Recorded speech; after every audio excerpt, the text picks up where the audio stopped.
तीनों सेनाओं ने एक साथ मिलकर अग्निवीरों के लिए कर दिया बड़ा ऐलान। ट्रेनों में आग लगाने वाले अब जिंदगी भर पछताएंगे। 24 तारीख से सेना शुरू करने जा रही है पहला अग्निपथ मिशन। 6 महीने के अंदर अग्निवीरों को देश की सुरक्षा में तैनात कर दिया जाएगा, लेकिन हिंसा फैलाने वालों के लिए प्लान अलग है। पीएम मोदी को अपना दुश्मन समझने वाले लोग इस रिपोर्ट को जरूर देख लें, अक्ल ठिकाने आ जाएगी। जब देश में पत्थरबाजी और ट्रेनों को जलाया जा रहा है, दिल्ली में उथल पुथल मची हुई है। रक्षा मंत्री राजनाथ सिंह ने भी एक हाई लेवल मीटिंग की। इसी दौरान तीनों सेनाओं ने मिलकर ऐसा ऐलान कर दिया है जिसकी वजह से देश में आगजनी करने वाले सदमे में चले गए हैं। दिल्ली में तीनों सेनाओं की ओर से अग्निपथ योजना को लेकर ज्वाइंट प्रेस कॉन्फ्रेंस बुलाई गई थी। इसी दौरान जनरल अनिल पुरी ने जो बयान दिया है, उसके बाद से पत्थरबाज और हिंसा करने वालों की नींद उड़ गई है। जिन लोगों ने विरोध प्रदर्शनों में हिस्सा लिया, उन्हें अग्निपथ का हिस्सा अब नहीं बनने दिया जाएगा। सेना में भर्ती होने से पहले युवाओं को पुलिस से एनओसी सर्टिफिकेट लेना होता है, जिसमें इस बात का जिक्र होता है कि ये बच्चे किसी भी विरोध प्रदर्शन का हिस्सा नहीं है। सेना, नौसेना और वायुसेना की ओर से भर्ती प्रक्रिया की टाइमलाइन पर भी इसकी जानकारी दी गई है। इससे पहले भी हमने पिछली रिपोर्ट में आपको बताया था कि सेना इस बात पर विचार कर रही है कि हिंसा फैलाने वालों को सेना में जगह नहीं दी जाएगी, और अब इसका ऐलान भी कर दिया गया है। अग्निपथ योजना के खिलाफ उग्र प्रदर्शन के लिए सेना ने कोचिंग संस्थानों को जिम्मेदार ठहराया है। कोचिंग संस्थानों में पढ़ने वाले बच्चों को आगजनी और हिंसा करने के लिए सड़कों पर भेज दिया गया।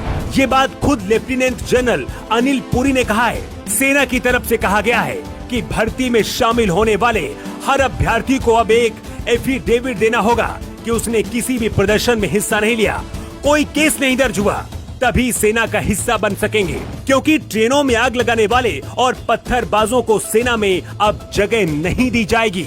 लेकिन सबसे बड़ा प्लान तो भारतीय वायुसेना ने तैयार कर लिया है। इंडियन एयरफोर्स में 24 जून से ही अग्निवीरों की भर्ती शुरू होने जा रही है। 1 महीने के बाद 24 जुलाई से फेज 1 एग्जाम की प्रक्रिया शुरू होगी और दिसंबर के अंत तक अग्निवीरों के पहले बैच को एनरोल कर दिया जाएगा।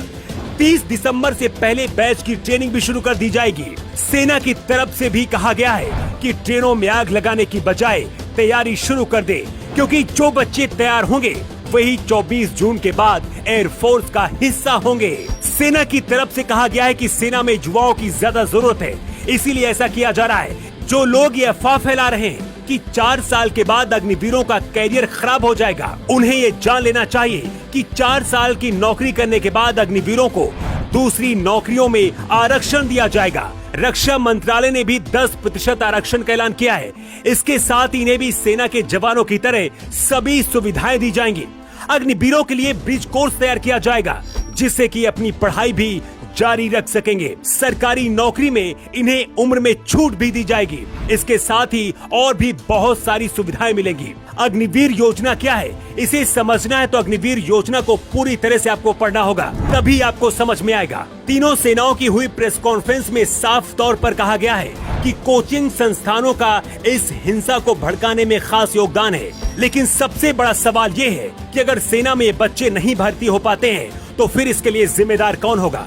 खुद बच्चे जो आगजनी और प्रदर्शन कर रहे हैं, या फिर वो कोचिंग संस्थान जो इन्हें भड़का रहे हैं? ऐसे कोचिंग संस्थानों पर क्या कार्रवाई होनी चाहिए? आप क्या सोचते हैं? अपना जवाब कमेंट बॉक्स पर देकर बता सकते हैं। न्यू टाइम्स के लिए ब्यूरो रिपोर्ट।